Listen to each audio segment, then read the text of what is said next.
I think that if you're going to do this public option, which I'm completely and fundamentally against, you can't have want drugs on there. You can't have this kind of... So you're comparing abortion to a want?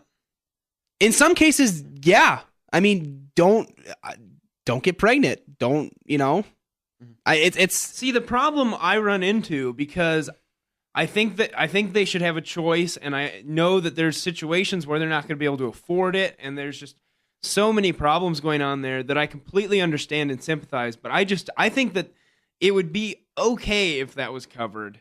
But my problem is laying it out so that it was only the women who needed it would be extremely difficult. Because how do you define that? How do you get in there? And you have to have this proof, and you'd have doctors that would skew it, and you'd run into a lot of issues. Well, the reason I disagree with the federally funded abortions would be, it's not like it's something that happens genetically. It's not like you get it because you're just you. It's because you engage in a behavior knowing the risks. And if you know the risks and do it anyway, I'm not going to feel bad for you. I'll feel bad for your kid, but not for you. I'm going to throw a hypothetical at you. You're skiing and you run into a tree. You know that there are risks of hitting trees, but you shatter your arm. Should the public option not pay for a medical care for that? That's different entirely. I mean, the chance of you hitting it, the chance of you hitting a tree when you're skiing is a lot less than the chance of having a child having unprotected sex. Well, what if they had protected sex? How do you prove that? Well, I don't know how you prove that, but do you want them to bring in the condom? Well, we've got those cameras. Oh God. But the point is the risk is so much higher, and if they're going to engage in this by federally paying for their abortions, you're going to just encourage them to engage in this risky behavior. I don't think that'll encourage. Okay, maybe not encourage, but not discourage. Yeah. Well, I don't think anything's going to discourage people from having sex. Well, yeah, but the point is, good luck. Yeah, the point is that they knew the risks, and if they're not ready to take the risks, then they should do steps. They should take steps to avoid it. I would say if the operation is legal and we have a public option, that we should pay for it. And we're just going to fundamentally disagree. So, yep. All right, we're going to go ahead and play a song for you, and we'll be back right after this with Glenn Beck has a serious contradiction, or at least some say so. We'll be back right after this. All right, our PSA did not work there, so sorry about that long period of silence. We're not sure what the heck happened. But anyways, next topic is Glenn Beck, everybody's favorite commentator. Oh my, yes. Anyways, Beck is in a little bit of trouble because his critics are accusing him of, kind of having some false. How would you describe this? Conflict of interest. Conflict of interest. Thank you. I couldn't think of the phrase. Because he gives these on his show. He talks about how the dollar is going to collapse because of the actions of President Obama. And he tells people to invest in gold. While he owns gold. And he works through this company called Goldline International. And he has a very close relationship with them. And they're one of his chief advertisers. If you ever watch his show, about every other commercial is a Goldline commercial.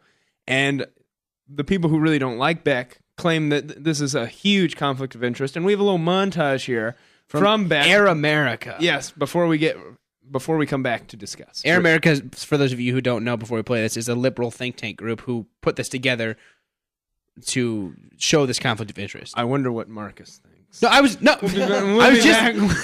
be back after play it.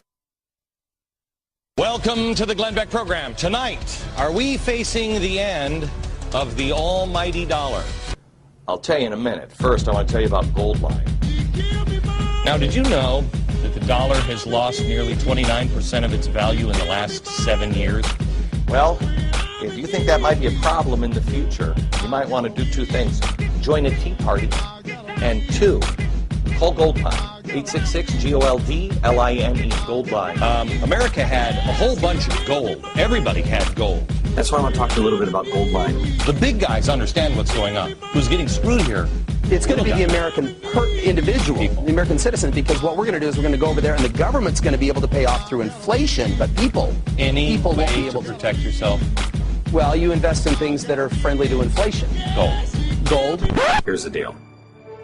Call Goldline. The people that I trust are the people at Goldline. Trust the people at Goldline. Thanks. So there he was. That was Glenn Beck. Now, do you guys think that he actually is having a conflict of interest there? Because I struggle a little bit. But go ahead. Why do you struggle? It's a sponsor. They sponsor his program, so obviously he's going to sponsor them. And so what if he's using their product? So if Kmart sponsors Bill O'Reilly he stops there. Hold on. There. Hold on. Sorry. Let me tell you why it's a struggle. It's a struggle because his ratings and all of his entire rhetoric is about everything's in trouble. The dollar is going to fall apart. He's an alarmist. And I feel that where the struggle is, and you cannot say that he is not an alarmist. No, I agree entirely. That's how he's made his name. Yes. And I think there is a very serious conflict of interest if he is having some sort of elaborate plot, which is where I get lost, which is where it completely loses me, that he's scaring people into purchasing gold. He's not. He may be an alarmist, but I'm pretty sure that those are his fundamental beliefs. Oh, yeah. And he gives you solid reasons why he believes that. So he's either doing one of two things. One, he's getting the most brilliant marketing from Goldline. Like they found out that, that he's got all this logic to prove why their product is good, so they're going to use him as a marketer. Mm-hmm. Or two, he's giving them personal advice to show them that, look, this is what's coming, and I want you to be better off. I really think Glenn Beck thinks it's the later of the two. That he really thinks gold is what's going to come down to, because he has a 3G system: God, gold, and guns, and he truly believes that. Oh, I would agree. I think that he is actually in there for the right reasons. It's just that it's a very odd situation. Fox News said they find it acceptable because, and they know it's there. I mean, it's not like they were ignorant to the situation. Yeah, but thing about that, Fox News isn't allowed to have any sort of sponsorship for their telecasters, but they said they'd make an exception for Glenn Beck because he's also a radio host. Yeah, he's a powerhouse is what he is. He's a ratings powerhouse. Oh, yeah. I have an issue with Fox News doing that. If all the other telecasters have that, shouldn't he also be under the same restrictions? Well, what's surprising is they have Sean Hannity, and Sean Hannity has a nationally syndicated radio show as well. Yeah. So I'm surprised that Hannity is not allowed to have an exception there too. But I don't think that it's any conflict of interest so much as an investor who goes out and buys a stock in, say, Microsoft, and then posts on their blog, check out this awesome stock. It's going to do this, this, and this, and this. It's the same thing. It's marketing. It's not illegal. It's him using their product. It's no different than a radio show or a TV show hosted or sponsored by Kmart, and then the person shopping at Kmart. It's completely different. The only thing that's completely the same, the only thing is a little different, is that the more people that buy it, obviously the demand goes up, and since there's only a limited number of limited amount of gold, it will rise in price. So that's where you kind of get into an argument, but that's no different than a stock, I think. It's an investment, and the more people that want it, the price is going to go up, obviously. Mm-hmm. But I don't think it's a huge scheme for him to make a bunch of profit. I really don't. That's why I said that's where it loses me, because he's just so genuine. I would like to know I want to know what his heartbeat is, because I feel like he has a heart attack once a day. Once an hour, man. Yes. But he's on TV for an hour and the radio for 3. So this man has 4 heart attacks a day. He makes Dick Cheney look like Bush League. But think about this. On his radio show, on a live advertisement, he had an advertisement with him speaking on behalf of Goldline on like a break, but it was him speaking on behalf of Goldline. That's how he does all of his commercials. That's a lot of radio shows do that. Rush will do that. Hannity will do that. Colmes used to do that when he had his own program. Rush takes the last 5 minutes of his radio show to tell you about why you should buy this computer backup Carbonite software. Yeah, you're not advertised. I know. I'm a talk show junkie, but the point is that's just the way that they get it done, because people tune into these radio stations because they trust the people that are there and that they're going to, it's like a testimonial, but it's just easier to go right from the show to a testimonial than anything else. But do you think that's a conflict of interest there?